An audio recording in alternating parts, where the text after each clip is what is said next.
तो अब हम बात करेंगे माइलिन शीथ की। तो देखते हैं माइलिन शीथ में हमें क्या-क्या पढ़ना है। तो माइलिन शीथ बेसिकली हमको माइलिनेटेड नर्व फाइबर पे मिलेगी। तो ये किसका बना होता है, पहले ये देखना है।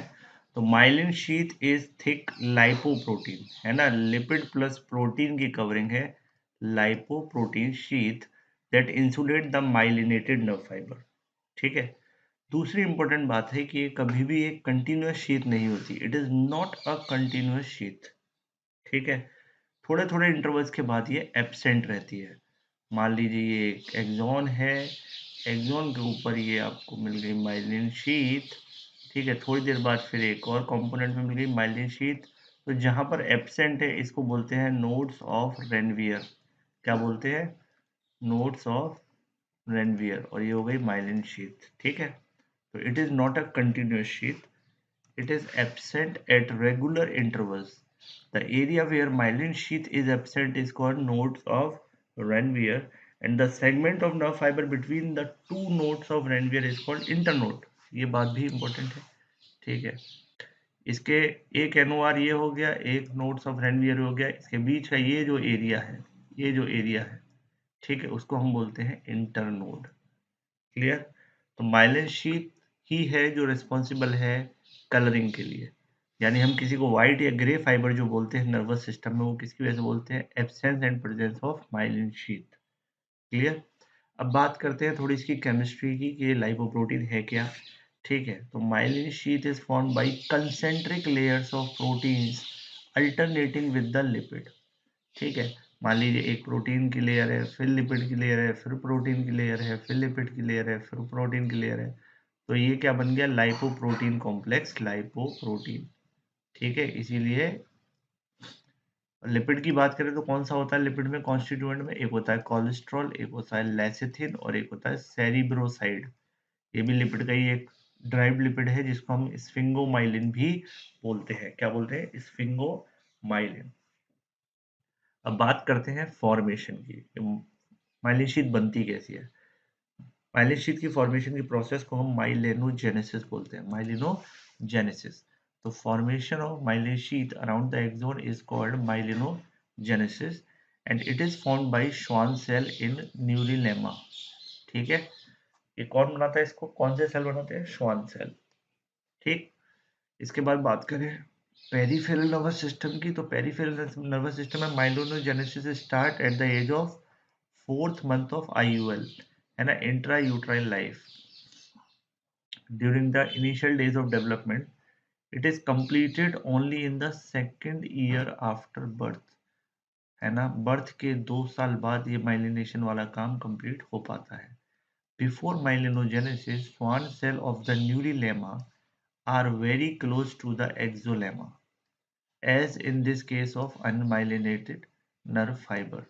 तो ऐसा नहीं है कि अनमाइलिनेटेड नर्व फाइबर में आपको स्वान सेल नहीं मिलेंगे, बिल्कुल मिलेंगे, लेकिन वो माइलिन शीथ की फॉर्मेशन नहीं करेंगे। ये बात याद रखनी है आपको। ठीक है। तो आपको पता है ये हो गई एक्सोलेमा, एक्सोलेमा के ऊपर हो गया आपका न्यूरिलेमा और न्यूरिलेमा के अंदर आपको मिल गई ये क्या? Schwann cell. ठीक है। तो जैसे जैसे ये डिवाइड करेंगे नई नई फॉर्मेशन करते रहेंगे, नए नए फॉर्मेशन बनाते रहेंगे और उसमें माइलिन शीथ की फॉर्मेशन हो जाएगी। लेकिन ऐसा नहीं है कि अनमाइलिनेटेड फाइबर्स पे स्वान सेल नहीं होते या न्यूरिलेमा नहीं होती, बिल्कुल होती है। ठीक है।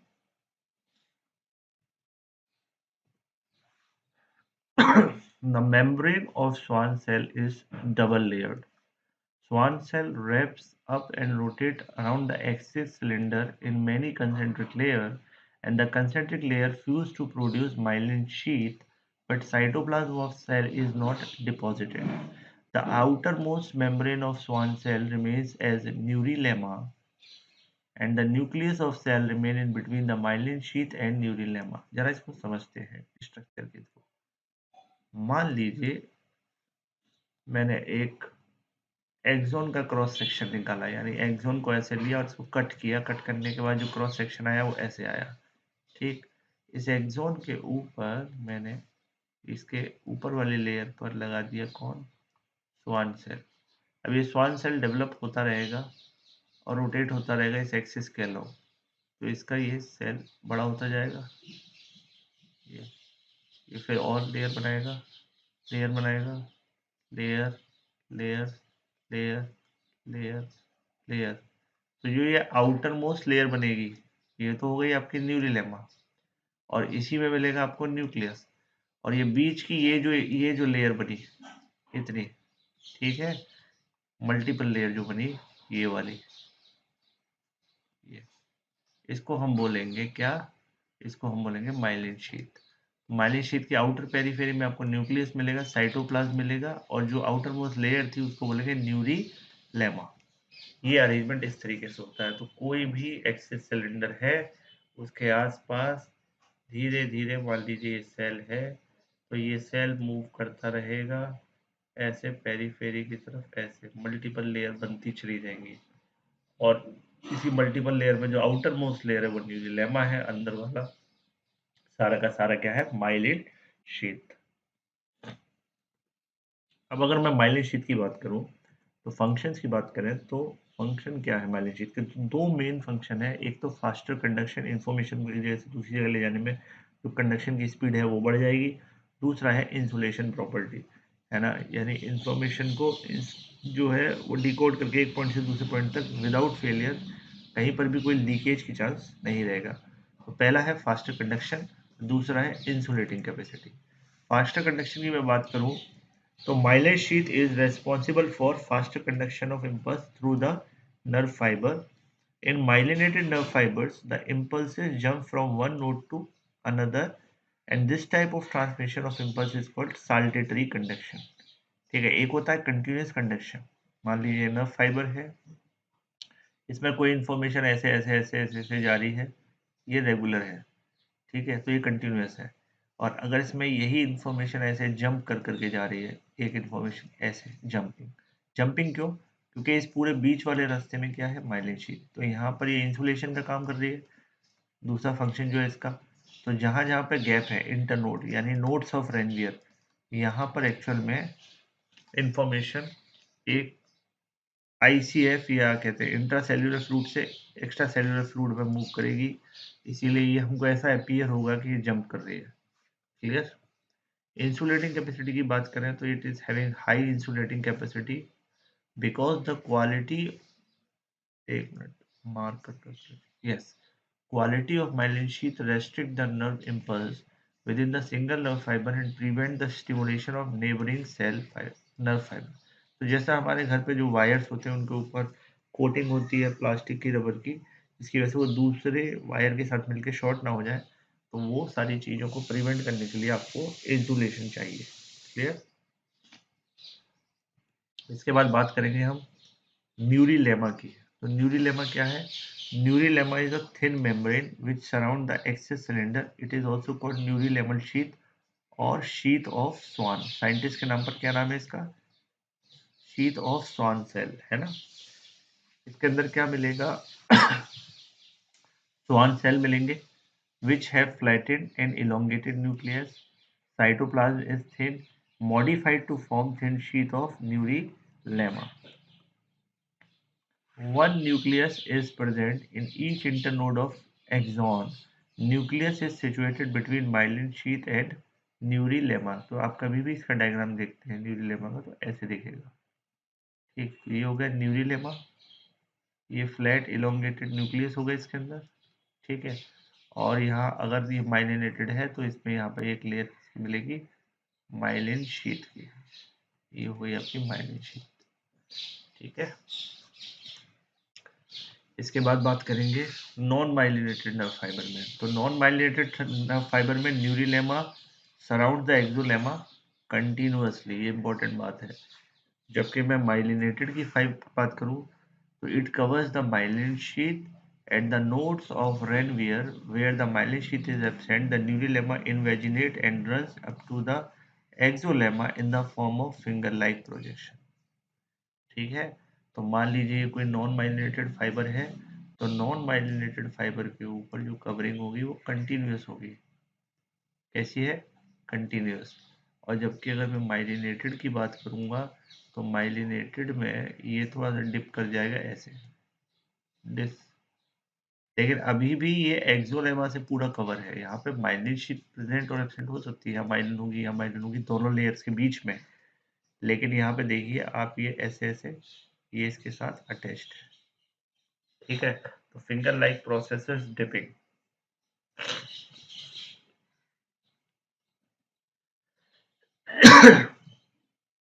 इसके बाद नेक्स्ट है अपना लास्ट टॉपिक था अपना इस चैप्टर में, न्यूरोट्रॉफिक्स या न्यूरोट्रॉफिक फैक्टर्स।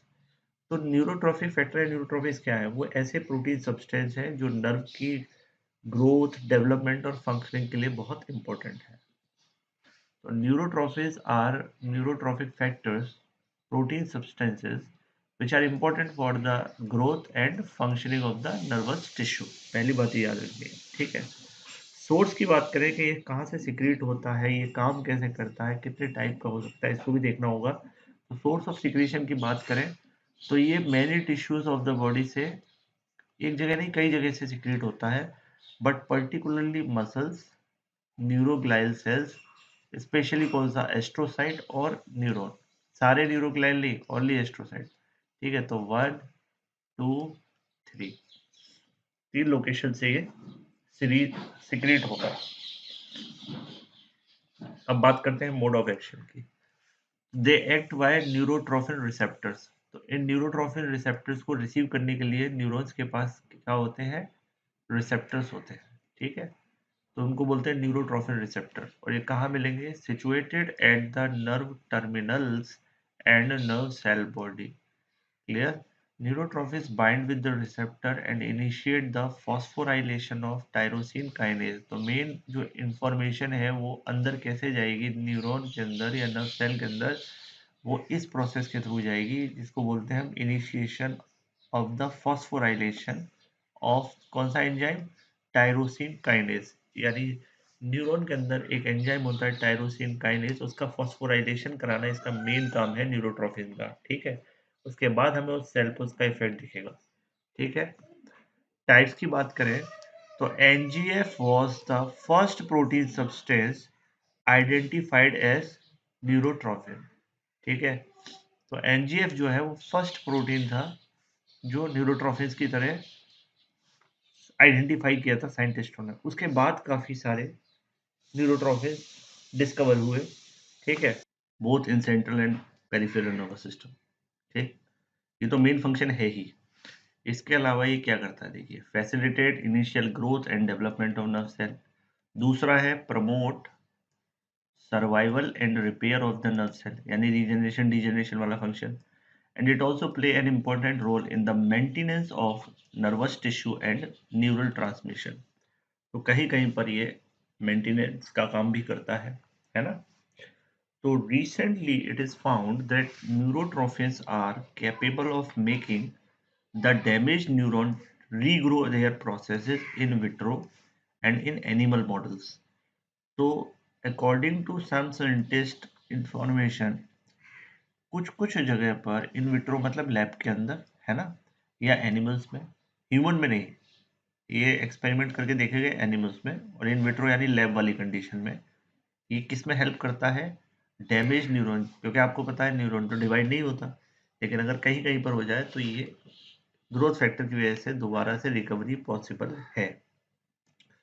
तो द अगर हम यहाँ पे बात करें कमर्शियल प्रिपरेशन की, किसकी, commercial preparation of neurotrophins are used for the treatment of some neural disease, ठीक है। तो कहीं कहीं पर हम इनका अब यूज करने भी लगे हैं दवाइयों में न्यूरोट्रॉफिन्स का।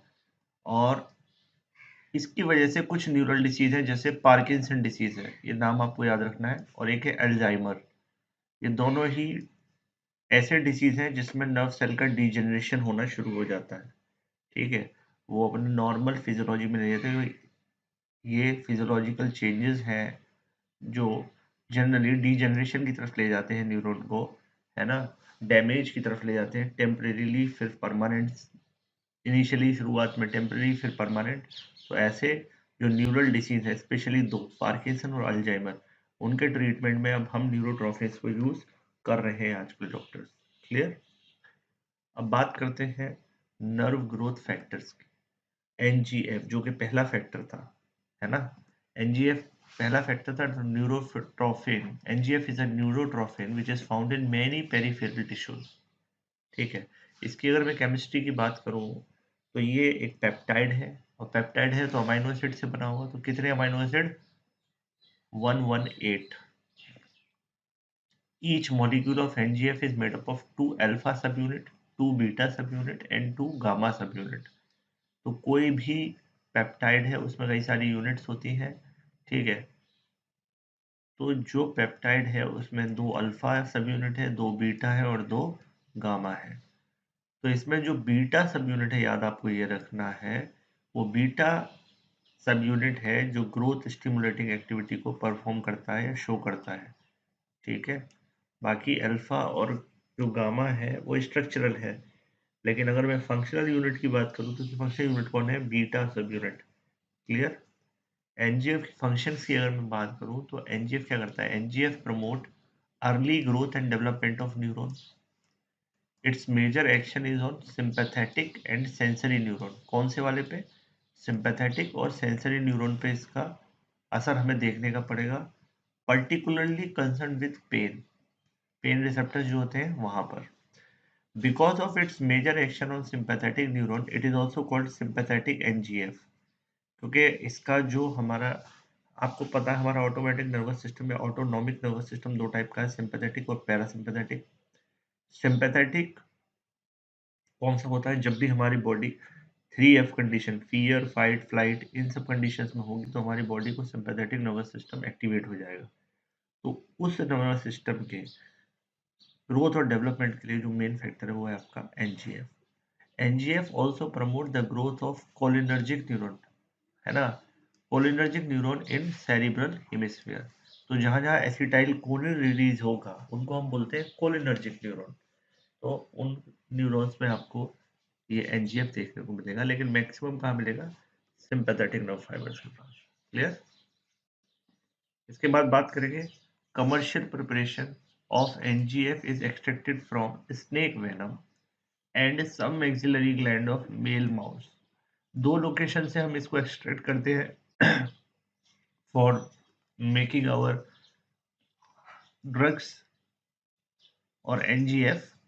पहला है स्नेक वेनम और दूसरा है submaxillary gland of male mouse. और जनरली किसको? To treat the sympathetic neuron disease. ऐसे डिसीज जिनमें सिंपैथेटिक न्यूरॉन हमारा अफेक्टेड रहता है उनके लिए हमें क्या चाहिए? एनजीएफ। एनजीएफ वहां पर रिलीज नहीं होता नॉर्मली, तो हम उसको कहाँ से लेते हैं? स्नेक वेनम और मेल माउस के सब मैक्सिलरी ग्लैंड से। नेक्स्ट है NGF play an important role in treating many nervous disorders such as Alzheimer, neuron degeneration in aging and neuron regeneration in spinal cord injury। तीन conditions में हमने यहाँ पे बुक में मेंशन किया है। एल्जाइमर है, न्यूरॉन का ओल्ड एज में जो डिजेनरेशन आता है वो, और इंजरी के टाइम पे जो दोबारा से रीजनरेशन होता है स्पाइनल कॉर्ड में वो। ये तीनों के तीनों फैक्टर मेनली एनजीएफ के थ्रू ही कंट्रोल होते हैं। अब बात करते हैं कुछ अदर इम्पोर्टेंट न्यूरोट्रोफिन्स की। उनमें सबसे पहले आता है ब्रेन ड्राइव्ड न्यूरोट्रोपिक फैक्टर, यानी बीडी एनजीएफ। शॉर्ट में कई बार ये लिखा रहता है बीडी एनजीएफ। ठीक, बीडी एनजीएफ की अगर मैं बात करूं तो ब्रेन ड्राइव्ड न्यूरोट्रोपिक फैक्टर की, तो इट वाज सबसे पहले कहाँ पे मिला था? ये ब्रेन ऑफ पिग में। Now it is found in human brain and human sperm. बाद में रिसर्च हुई तो पता चला ये ह्यूमन ब्रेन में भी होता है और इवन ह्यूमन स्पर्म में भी होता है। इसका मेन फंक्शन क्या है? It promote the survival of sensory and motor neuron arising from embryonic neural crest. तो जस्ट न्यूरल डेवलपमेंट होता है हमारा न्यूरल ट्यूब से, और उससे पहले एक स्ट्रक्चर बनता है न्यूरल ट्यूब के साथ साथ न्यूरल क्रेस्ट, जहाँ से नर्वस सिस्टम का ओरिजिन रहा है। तो वहां से ये इंपॉर्टेंट अपना रोल प्ले करता है। It also protect the sensory neuron in peripheral nervous system and motor neuron in pyramidal system. दो लोकेशन पे। ठीक है, पिरामिडल सिस्टम आपको कहाँ मिलेगा? पिरामिडल सिस्टम आपको मिलेगा generally medulla oblongata pons midbrain के आसपास। जब सेरिब्रल कॉर्टेक्स से जब फाइबर्स आते हैं तो वो जो लोकेशन है सेरिब्रल कॉर्टेक्स से आने वाले स्पाइनो सेरिबेलर या स्पाइनो सेरिब्रल या सेरिब्रो स्पाइनल, ये सारे जो ट्रैक्ट है यानी सेरिब्रम से लेके स्पाइनल कॉर्ड तक की जो जर्नी है in the form of nerves, वो पिरामिडल ट्रैक्ट के थ्रू ही ट्रेवल होती है। और पेरिफेरल नर्वस सिस्टम में sensory neuron. Next, it enhance the growth of cholinergic, dopaminergic और ऑप्टिक नर्व। किस किस की? कोलिनर्जिक, डोपामाइन रिलीज करने वाले, और तीसरा है आपकी ऑप्टिक नर्व, इसकी ग्रोथ के लिए। जो नर्व फाइबर्स हैं जो इन तीनों लोकेशन पे मिलते हैं उनकी ग्रोथ के लिए। कमर्शियल प्रिपरेशन की मैं बात करूं इसकी, तो ये कहाँ? मोटर न्यूरॉन डिसीज में यूज होता है ज्यादातर। कहाँ पर? मोटर न्यूरॉन में।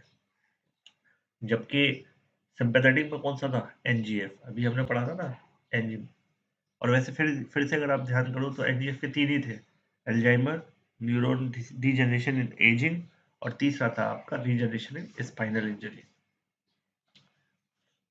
इसके बाद एक होता है आपका सीलियरी न्यूरोट्रॉफिक फैक्टर। ये जो है ये कहाँ मिलेगा आपका? पेरिफेरल नर्व्स में, ओक्यूलर यानी आई की मसल्स में, और कार्डियक मसल्स में। It protect the neuron of ciliary ganglion and motor neuron. कौन से गैंग्लियन को प्रोटेक्ट करता है? सीलियरी गैंग्लियन, क्योंकि ये जो गैंग्लियन है वो रिलेटेड है तीन स्ट्रक्चर से। फिर है glial cell line derived factor, GNDF। ठीक है, ये आपका कहाँ मिलेगा? ये न्यूरोग्लायल सेल्स में मिलेगा। कहाँ? न्यूरोग्लायल सेल्स में। स्पेशली कौन से थे? एस्ट्रोसाइट्स। यस। इसका भी काम कैसा है? It is also having protective action on dopaminergic neuron. कौन से neuron? Dopaminergic. And it is use for the treatment of Parkinson disease. आपका जो डिसीज होता है ब्रेन का, Parkinson disease, central nervous system का डिसीज है, उसमें डोपामाइन वाला जो अपरेटस है वो अफेक्टेड रहता है। डोपामिनर्जिक न्यूरॉन्स के केस में आपका कौन सा फंक्शन कम आएगा? GNDF। एक लास्ट है हमारा फाइब्रोब्लास्ट ग्रोथ फैक्टर। फाइब्रोब्लास्ट किससे रिलेटेड है? फाइब्रोब्लास्ट रिलेटेड है हमारे कनेक्टिव टिश्यू से। तो FGF was first discovered as growth factor promoting the fibroblastic growth. ठीक है, हमारे कनेक्टिव टिश्यू में सबसे ज्यादा कॉमन मिलने वाला सेल फाइब्रोब्लास्ट। ठीक है, it is also known as protect the neuron. तो इनिशियली तो ये कनेक्टिव टिश्यू के लिए था, है ना। आपको पता है बॉडी के 4 टाइप के टिश्यू है। बॉडी में 4 टाइप के टिश्यू कौन कौन से हैं? Epithelium, connective, muscular and neural. Initially ये कनेक्टिव टिश्यू के लिए मिला था, लेकिन बाद में रिसर्च में पता चला कि न्यूरॉन में भी इसका फंक्शन है। तो इसी के साथ ये चैप्टर खत्म होता है। नेक्स्ट चैप्टर देखते हैं हम नेक्स्ट वीडियो में। Thank you.